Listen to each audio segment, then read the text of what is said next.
আসসালামু আলাইকুম প্রিয় ভাই বোনেরা, আপনারা জানেন আমরা ইদু মিয়ার চিকিৎসার জন্য ইদু মিয়াকে আবার ঢাকা পুনরায় নিয়ে আসছি।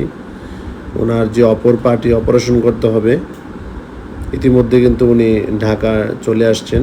আমরা আদ্দিন হসপিটাল, এটা কেরানীগঞ্জ যে বসুন্ধরার ভিতরে এই আদ্দিন হসপিটালটা নতুন একটা হসপিটাল, এটা মেডিকেল কলেজ হচ্ছে এখানে। তো এইখানে ওনার অপারেশনটা হবে। তো ইতিমধ্যে উনি হসপিটালে আছেন। আপনারা জানেন ওনার জন্য আমরা টাকা পয়সা সংগ্রহ করতেছি, আপনারা সহযোগিতা করেছেন। বিশেষ করে খাগাতুয়া গ্রামের প্রবাসী যে মানব কল্যাণ সংগঠন, এরা কিন্তু এবারের একটা ভালো একটা অ্যামাউন্ট দিয়েছেন। বরাবর ওরা আরও আগে ওনার সহযোগিতা করেছেন, অনেক টাকা পয়সা দিয়েছেন।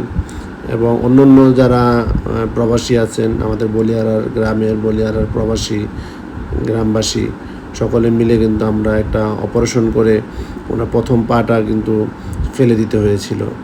আর এখন দ্বিতীয় যে পাটা, এই পাটাও কিন্তু ফেলে দিতে হবে। সো সবার সহযোগিতা কামনা করতেছি। আপনারা সবাই সহযোগিতা করেছেন। একটা নাম্বার দেওয়া থাকবে, জমিরের বিকাশ নাম্বার। জমির কিন্তু প্রথম থেকেই খুব পরিশ্রম করতেছে, ইভেন এখনও সে একাই শ্রমগুলো দিচ্ছে, অন্যান্যরা সহযোগিতা করে।